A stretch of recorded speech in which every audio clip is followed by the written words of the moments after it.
Halo, senang bisa berjumpa dengan kalian pada ibadah pada sore hari ini. Dan mari bersama-sama pada sore hari ini saya ingin berbagi sesuatu tentang sebuah pelayanan atau jabatan. Ya, mungkin selama ini kalau kita berbicara pelayanan atau jabatan, misalnya gembala, penginjil, nabi, guru, tentu saja bahkan rasul atau nabi bukan sesuatu yang aneh buat kita. Tapi pada sore hari ini saya akan ngajak kalian untuk melihat sebuah pelayanan atau sebuah jabatan gitu dalam Alkitab yang mungkin nggak pernah dieksplor ya, atau jarang dieksplor. Yuk, saya ngajak kalian untuk buka bersama-sama di dalam Amos pasal 2 ayatnya yang ke-11. Amos pasal 2 ayat ke-11, demikianlah firman Tuhan. Aku telah membangkitkan sebagian dari anak-anakmu menjadi nabi, dan sebagian dari teruna-terunamu atau orang-orang mudamu menjadi nasir. Bukankah betul-betul begitu, hai orang Israel? Demikianlah firman Tuhan.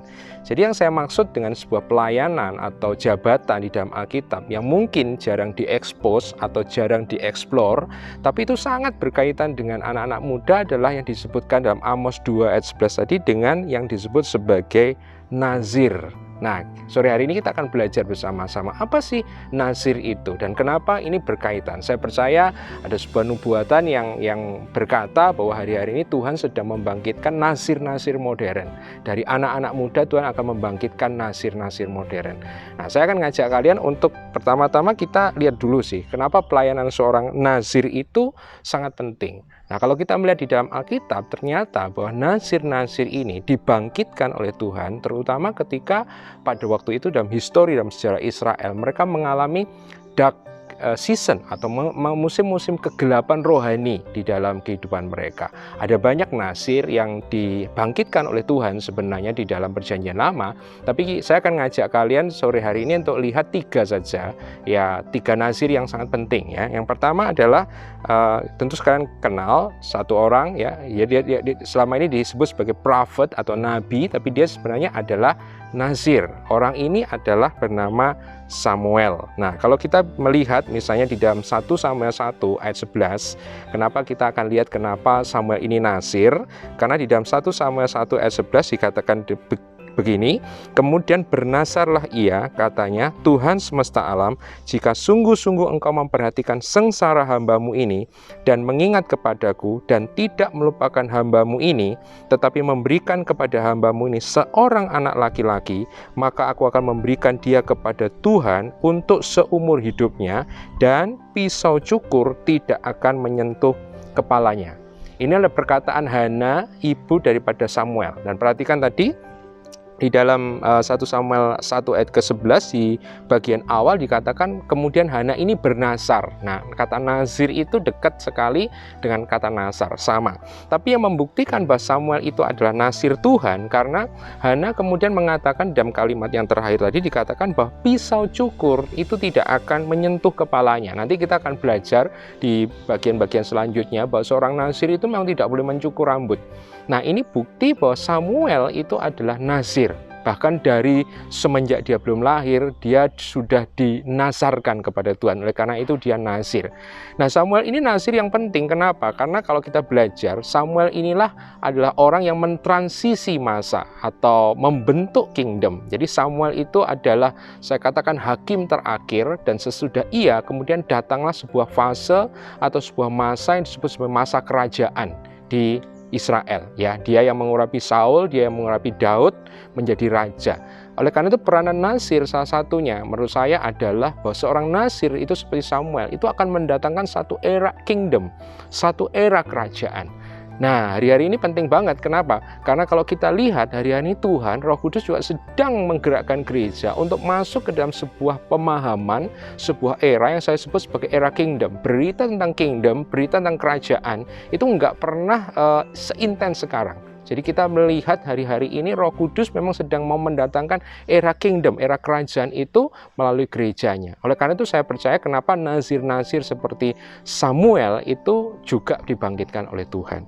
Nah, kita akan lihat yang kedua, ini sangat terkenal juga seorang nazir, dan mungkin di dalam Alkitab yang selama ini dikenal sebagai nazir, yaitu seorang yang bernama Simson. Ya, selama ini kita kenal Simson kan, yaitu yang nggak boleh dicukur rambutnya. Nah itu betul, karena di dalam Hakim-Hakim 13 ayat yang kelima dikatakan begini, nubuatan tentang kelahiran Simson dari malaikat dikatakan, sebab engkau akan mengandung dan melahirkan seorang anak laki-laki, bahwa kepalanya tak akan kena pisau cukur, sebab sejak dari kandungan ibunya anak itu akan menjadi seorang nazir Allah, dan dengan dia akan mulai penyelamatan orang Israel dari tangan orang Filistin. Jadi jelas sekali dari Hakim-Hakim 13 ayat kelima, malaikat mengatakan kepada ibu Samson atau ibu Simson pada waktu itu, bahwa Simson ini akan menjadi nazir bagi Allah.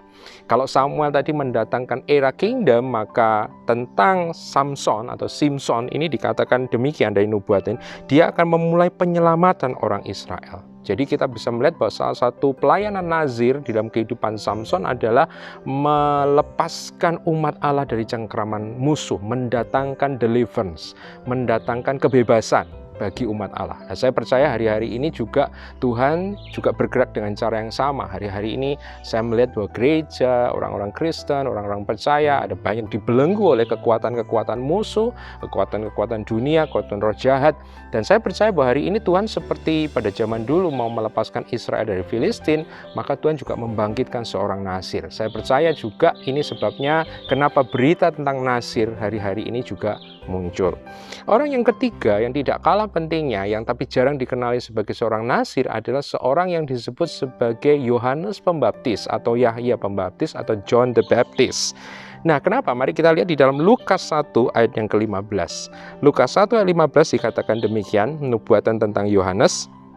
Sebab ia akan besar di hadapan Tuhan, dan ia tidak akan minum anggur atau minuman keras, dan ia akan penuh dengan Roh Kudus mulai dari rahim ibunya. Nah, mungkin kalian nanya, mana Kak, nggak ada yang masalah cukur-mencukurnya kan, nggak ada, betul. Tapi di situ ada kalimat yang mengatakan bahwa ia tidak akan minum anggur atau minuman keras. Sebentar kita akan melihat bahwa seorang nazir itu salah satu pantangannya juga nggak boleh minum anggur.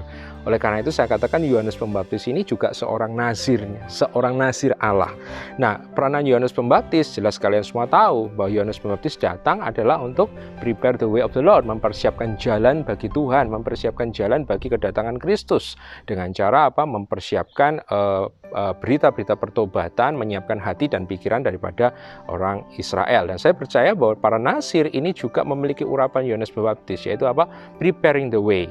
Para nazir ketika dibangkitkan, anak-anak muda dibangkitkan sebagai nazir, maka mereka akan mempersiapkan sebuah jalan bagi Tuhan. Dia akan mempersiapkan entah bagaimana caranya, tapi kehidupan anak-anak muda menjadi nazir ini akan mempersiapkan hati dan pikiran umat Allah untuk menyambut kedatangan Tuhan yang kedua. Nah, oleh karena itu, jika pelayanan nazir ini sangat penting, maka kita harus tahu nazir itu apa, dan bagaimana menjadi seorang nazir itu seperti apa. Nah, kata nazir berasal dari sebuah kata yang artinya sebenarnya adalah dipisahkan atau set apart. Jadi seorang nazir adalah definisinya adalah seseorang yang memisahkan dirinya atau mengkhususkan dirinya bagi Tuhan. Itu definisi nazir. Seorang yang memisahkan dirinya atau mengkhususkan dirinya bagi Tuhan. Kalau kalian ingin tahu nazir itu seperti apa, definisinya ini diambil dari mana? Yuk kita lihat di dalam Bilangan 6. Nah, dalam Bilangan 6 ayat 1 sampai 8 kita nggak bisa baca semuanya, tapi dalam Bilangan 6 ayat 1 sampai 8 kita bisa melihat sekilas tentang kehidupan seorang nazir ya. Bilangan 6 ayat 1 sampai 8 saya akan bacakan demikian.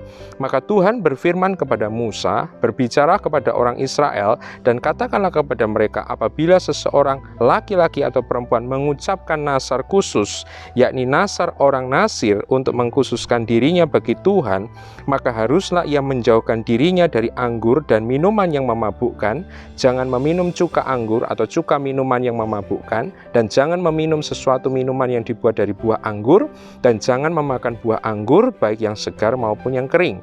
Selama waktu kenazirannya janganlah ia makan sesuatu apapun yang berasal dari pohon anggur, dari bijinya sampai kepada pucuk rantingnya. Ayat kelima, selama waktu nazarnya sebagai orang nazir janganlah pisau cukur lalu di kepalanya, sampai genap waktunya ia mengkhususkan dirinya bagi Tuhan.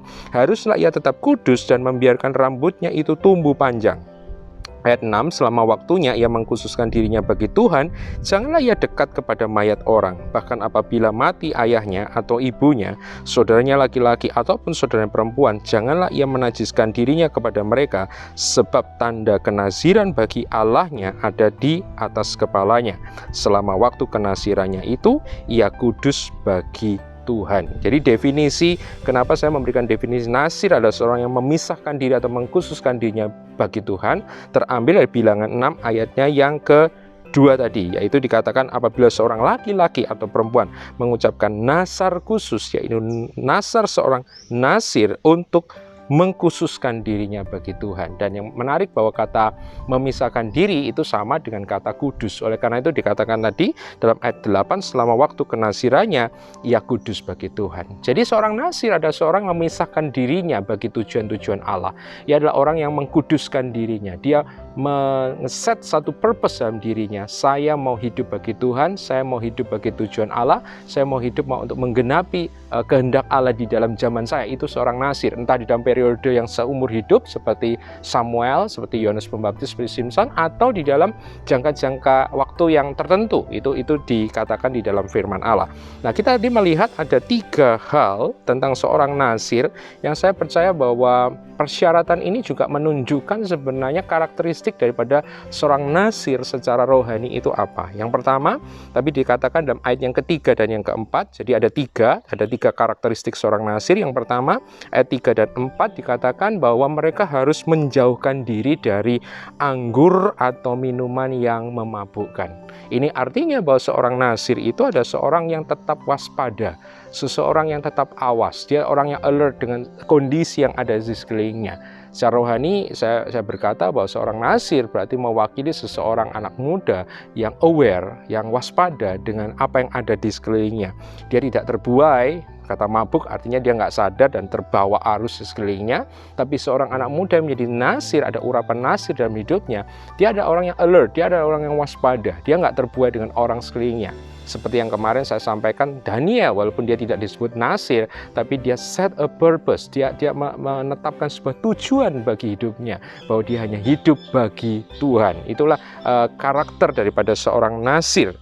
Ya, orang-orang itu tidak dibius dengan hal-hal yang memabukkan, ya, sehingga melupakan Tuhan. Ada banyak hal dalam hidup kita yang seringkali membuat kita mabuk dalam tanda kutip, ya, sehingga kita kemudian melupakan hal-hal yang berasal dari Tuhan. Kita melupakan destiny Tuhan, rencana Tuhan, hati Tuhan, pikiran Tuhan buat setiap kita. Entah itu bisa kesuksesan, bisa uang, bisa relasi, seksual, banyak hal. Bahkan kadang-kadang, ya, maaf kata, kadang pelayanan dalam gereja membuat kita juga nggak bisa peka lagi gitu terhadap hati Tuhan. Penting seorang nasir itu untuk apa? Tetap alert, tetap waspada. Nah, ini sesuai dengan apa yang dikatakan Paulus dalam Efesus 5 ayat 15 dan 18. Efesus 5 ayat 15 18. Begini firman Tuhan, karena itu perhatikan dengan seksama bagaimana kamu hidup, jangan seperti orang bebal, tetapi seperti orang arif, dan pergunakanlah waktu yang ada, karena hari-hari ini adalah jahat. Sebab itu janganlah kamu bodoh, tapi usahakanlah supaya kamu mengerti kehendak Tuhan, dan janganlah kamu mabuk oleh anggur, karena anggur menimbulkan hawa nafsu, tapi hendaklah kamu penuh dengan Roh Kudus. Ya, jadi perhatikan, ini harus penuh dengan Roh Kudus, mengerti kehendak Tuhan, mempergunakan kesempatan-kesempatan yang ada. Itulah karakteristik yang pertama dari seorang nasir. Tapi bukan hanya itu, karena ayat yang kelima tadi kita membaca, tadi kita juga sudah singgung bahwa seorang nasir nggak boleh cukur rambut gitu ya. Kenapa nggak boleh cukur rambut? Di dalam Alkitab, rambut seringkali berbicara tentang strength, tentang kekuatan. Jadi buat saya membiarkan rambut itu tumbuh, berarti yang pertama ada 2 arti. Yang pertama ada membuat atau membiarkan the spiritual strength, kekuatan rohani itu makin bertumbuh, ya, makin kuat, makin luar biasa. Ini seorang nazir. Ya, dia memfokuskan bagaimana spiritual strength itu bertambah kuat. Saya akan membacakan satu Mazmur, yaitu Mazmur 84 ayat 6 sampai 9. Mazmur 84 ayat 6 9 dikatakan begini: berbahagialah manusia yang kekuatannya di dalam Engkau, yang berhasrat mengadakan ziarah. Apabila melintasi lembah Baka, mereka membuatnya menjadi tempat yang bermata air. Bahkan hujan pada awal musim menyelubungi dengan berkat. Ayat 8, perhatikan. Mereka berjalan makin lama, makin kuat hendak menghadap Allah di Sion. Ya Tuhan Allah semesta alam, dengarkan doaku, pasanglah telinga, ya Allah Yakub. Saya kira ini menggambarkan tadi yang dikatakan rambut yang terus bertumbuh, kekuatan yang bertumbuh. Saya sangat tersentuh dengan ayat 8 yang dikatakan bahwa mereka berjalan makin lama itu makin kuat hendak menghadap Allah di Sion. Inilah kehidupan orang-orang percaya, ini kehidupan anak-anak Tuhan yang di dalam dirinya ada komitmen, ada urapan nasir dalam hidupnya. Mereka berjalan makin lama makin kuat. Kenapa? Karena ayat 6 dikatakan mereka berbahagialah manusia yang kekuatannya di dalam Engkau, ya, di dalam Engkau. Bahkan ketika mereka melintasi lembah Baka, atau lembah bakarnya lembah air mata, dikatakan mereka membuat tempat itu menjadi tempat yang bermata air, menjadi the place of blessing. The place of tears become the place of blessing. Ini kekuatan seorang nazir, ya. Selain kekuatannya yang makin bertambah, mereka bisa mengubah kondisi-kondisi yang enggak enak, kondisi-kondisi yang gersang, kondisi-kondisi yang menyedihkan menjadi kondisi-kondisi yang penuh keberkatan Tuhan. Dan hari ini saya percaya di masa-masa yang hari krisis, masa-masa gelap, Tuhan tidak pakai kalian anak-anak muda untuk menjadi seorang nasirnya Tuhan, menjadi orang-orang yang bukan saja diberkati tapi membawa berkat ke tempat-tempat yang penuh dengan kegelapan.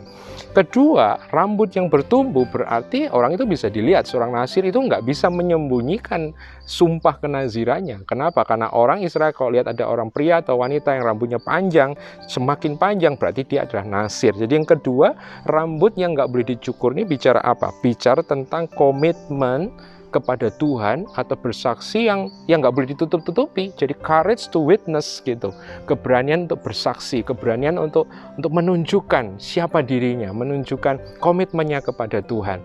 Nah, saya diingatkan kembali ada satu perkataan Paulus waktu itu kepada anak rohaninya Timotius. Ya, Timotius memang bukan nazir sih, tapi dikatakan dalam 2 Timotius 1 ayat 8, nada yang sama.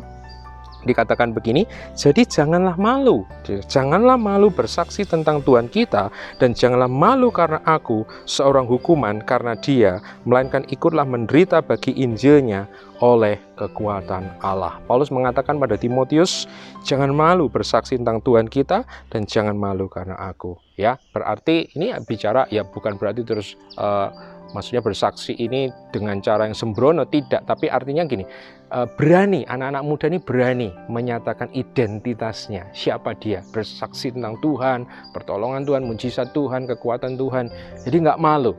Ya, ini adalah nasir. Nah, yang ketiga tadi dikatakan ada 3 syarat. Ayat yang ke-6 dan ayat ke-7 dikatakan dalam bilangan tadi dikatakan seorang nasir tidak boleh dekat dengan mayat. Walaupun mayat itu adalah mayat ayahnya, ibunya, relasinya yang meninggal, nggak boleh dekat-dekat. Nah, kita udah tahu dong, mayat itu bicara apa? Mayat itu bicara sesuatu yang dulu hidup, kemudian mati, gitu. Nah, sesuatu yang sudah mati artinya ada apa? Sesuatu yang mati, ya sudah nggak bisa lakukan apa-apa, nggak bisa menghasilkan apa-apa. Seorang nasir tidak boleh bersentuhan dengan hal-hal yang berbau kematian. Seorang nasir menjauhkan diri dari hal-hal yang dulunya mungkin hidup, tapi sekarang mati. Seorang nasir harus menjauhkan diri dari perbuatan-perbuatan yang tidak menghasilkan apa-apa. Itu adalah seorang nasir. Jadi perhatikan, Paulus juga mengatakan nih di Efesus 5 ayat 11 dikatakan janganlah turut mengambil bagian, dalam Efesus 5 ayat 11, janganlah turut mengambil bagian dalam perbuatan-perbuatan kegelapan yang tidak berbuahkan apa-apa, yang tidak menghasilkan apa-apa, tapi sebaiknya telanjangilah perbuatan-perbuatan itu.